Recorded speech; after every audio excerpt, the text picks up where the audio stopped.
दोस्तों, अगर आप ट्रांसपोर्ट के काम में हैं तो कई बार आपने देखा होगा कि हाईवे पर कोई एक्सीडेंट हो जाता है या इस तरीके से गाड़ी सड़क पर पलट जाती है कि वहां पर एक बड़ा ट्रैफिक जाम लग जाता है दोनों तरफ, और कई बार कई घंटे लग जाते हैं उस गाड़ी को वहां से हटाने में, और तब तक जो है लोग परेशान रहते हैं, गाड़ियां फंस जाती हैं। लेकिन आज ट्रांसपोर्ट टीवी की इस ग्राउंड रिपोर्ट में आपको मैं बताऊंगा एक ऐसी गाड़ी के बारे में जो इस तरीके से रास्ते में अटक गई कि दोनों तरफ जो ट्रैफिक जाम लगा उससे ना सिर्फ एक शहर, एक देश, बल्कि पूरी दुनिया में उसकी चर्चा शुरू हो गई और पूरी दुनिया एक तरीके से टेंशन में आ गई उस ट्रैफिक जाम को लेकर। जी हाँ, जिस गाड़ी की मैं बात कर रहा हूँ वो कोई ट्रक नहीं है बल्कि एक समुद्री जहाज है, एक बहुत बड़ा समुद्री जहाज, जिसकी वजह से दुनिया का एक जो सबसे बिजीएस्ट रूट है समुद्री जहाज़ों का वो पूरा ब्लॉक हो गया 6 दिन तक, और वहां पर हजारों टन माल, हजारों लाखों कंटेनर और समुद्री जहाज उसके चलते वहां पर फंस गए। पूरा ये वाकया क्या था और इसके बारे में तमाम दिलचस्प पहलू मैं आपको बताऊंगा आज की इस खास ग्राउंड रिपोर्ट में। देखते हैं एक छोटे से कमर्शियल के बाद।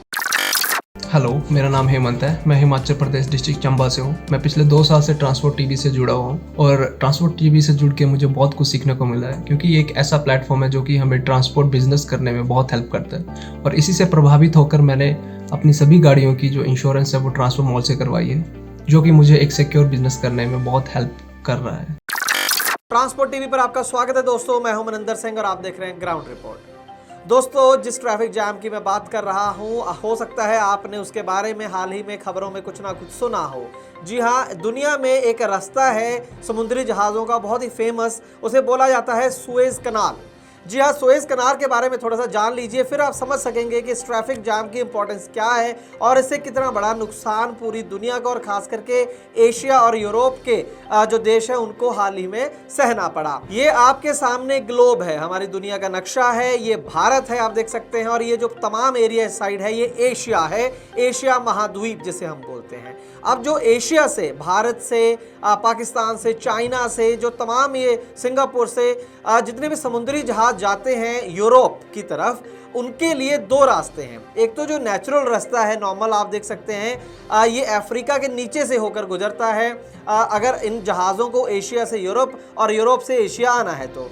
लेकिन ये एक काफी लंबा रास्ता है। ये जो रास्ता है जो अफ्रीका के नीचे से होकर गुजरता है, इसे केप ऑफ गुड होप भी बोला जाता है, ये रास्ता है, और इसी रास्ते के जरिए एशिया और यूरोप जो है वो कनेक्ट करते थे। लेकिन आज से लगभग 150 साल पहले 1860 के करीब ये सोचा गया दुनिया भर के जो देश थे एशिया और यूरोप के खास करके, कि कोई और रास्ता बनाया जाए दोनों कॉन्टिनेंट्स को जोड़ने का, जिससे जो समुद्री जहाज है उनको कम समय लगे, कम उनका खर्चा हो। तो जब उस समय के जो माहिर थे उन्होंने ध्यान दिया कि कोई और रास्ता कैसे बनाएं, तो उन्होंने देखा पूरा जो ग्लोब, दुनिया का नक्शा जब देखा, तो एक आप देखें इसमें हो क्या रहा था। जो पहले समुद्री रास्ता था उसमें जो इंडियन ओशियन आप देख रहे हैं यहाँ पर, और अरब महासागर ऊपर देख रहे हैं, इधर से जो अफ्रीका के नीचे से होकर जो समुद्री जहाज पहुंच रहे थे यूरोप, और जिस यूरोप के समुंदर में ये जहाज पहुंच रहे थे उसे बोला जाता है मेडिटेरेनियन सी। ये यूरोप का एक बहुत ही बड़ा समुंदर है और यहीं पर इन जहाज़ों को पहुंचना होता था। तो अब मुद्दा ये था कि अगर रेड सी और मेडिटेरेनियन सी, इसको किस तरीके से जोड़ दिया जाए एक छोटे रास्ते से। तो अगर आप यहाँ पर देखेंगे तो दिक्कत यहाँ पर ये थी कि ये समुंदर बहुत ही पास में थे, लेकिन बीच में कुछ हिस्सा जमीन थी जिसके चलते वहां पर समुद्री जहाज नहीं चल सकते थे। तो फिर जैसे मैंने आपको कहा कि 1860 के करीब ये प्लान किया गया कि ये जो रास्ता है ये असल में दोनों समुद्रों के बीच में सिर्फ लगभग 200 किलोमीटर का ही रास्ता था। जो जमीन थी, या तो कहीं पर जमीन थी या छोटी छोटी लेक्स थी, और वो इतनी गहरी नहीं थी कि वहां पर समुद्री जहाज चल सके। लेकिन ये उस समय सोचा गया कि अगर इसके ऊपर खर्चा किया जाए तो यहाँ से अगर समुद्री जहाज़ों का रास्ता खोद कर बना दिया जाए तो जो हज़ारों की तादाद में जो समुद्री जहाज चलते हैं उनके लिए एक बहुत ही ज़्यादा शॉर्टकट रास्ता बन जाएगा। तो उस समय ये जो ज़मीन का जो एरिया हम कह सकते हैं, इसके साथ जो देश लगता है वो है इजिप्ट। तो इजिप्ट की सरकार ने ये सोचा कि अगर हम यहाँ से रास्ता बना दें समुद्री जहाज़ों का और उनसे थोड़ा टोल लेना शुरू कर दें, जैसे आजकल हम टोल टैक्स बोलते हैं, तो बहुत बड़ी एक कमाई का साधन जो है इस देश के लिए ये रास्ता बन जाएगा। तो ऐसा ही किया गया।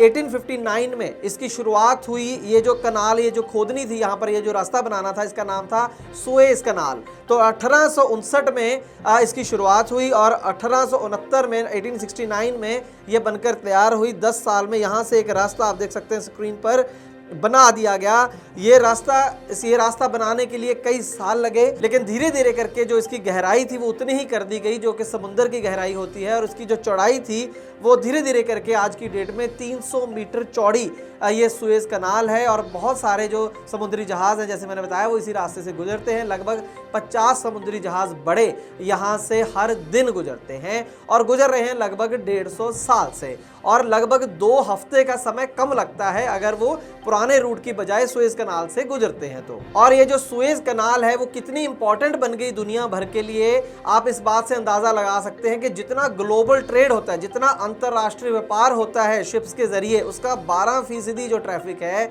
वो यहाँ से गुजरता है। तो बहुत ही एक इंपॉर्टेंट है, और अगर ये रास्ता बंद हो जाए तो एक तरीके से दुनिया का एक हिस्सा जो है वो ब्लॉक हो जाता है, और यूरोप को जाने वाली जो एसेंशियल कमोडिटी है, जो रोजमर्रा की जो चीजें हैं, वो भी इन शिप्स के जरिए ही वहां पर पहुंचती हैं और सुएज कनाल से होकर गुजरती हैं। तो इसकी इंपॉर्टेंस और ज्यादा बढ़ जाती है। अब हुआ ये कि 23 मार्च 2021 को एक जहाज एवरग्रीन कंपनी का, ये एक जापानीज कंपनी है, लेकिन इसको जो चलाने वाले लोग हैं शिप के अंदर वो सारे के सारे भारतीय थे। जी हाँ, और ये जो शिप है ये इतना बड़ा था, आप अंदाज़ा लगाएं कि जो टाइटैनिक शिप, उसके बारे में आपने सुना है, उससे ये डबल लेंथ थी इसकी, उससे दुगना था ये।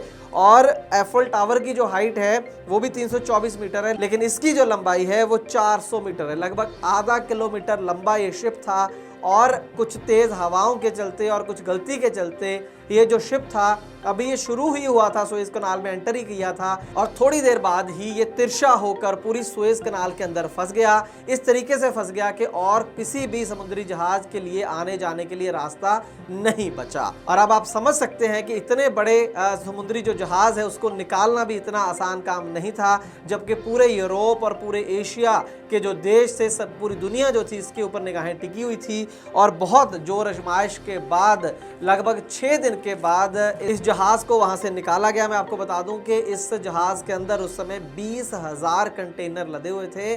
20,000, आप समझिए कि अगर एक ट्रकों के ऊपर एक एक करके हम कंटेनर ला दें तो लगभग 300 किलोमीटर लंबी एक लाइन बन जाएगी। इतना माल सिर्फ एक शिप में था। वो माल तो जरूरी था ही, लेकिन इसके चलते 300 और जो शिप थे, समुद्री जहाज थे, वो भी लाइन में फंस गए। और उसके चलते पूरे वर्ल्ड का ही एक तरीके से एक बड़े हिस्से का जितना भी ट्रैफिक जो समंदर के अंदर जो जहाज चलते हैं, वो ट्रैफिक जैम की सिचुएशन कई जगह बन गई। सुएज कनाल के जब जहाज रुके तो बाकी जगह के जहाज भी अपनी अपनी जगह रुक गए।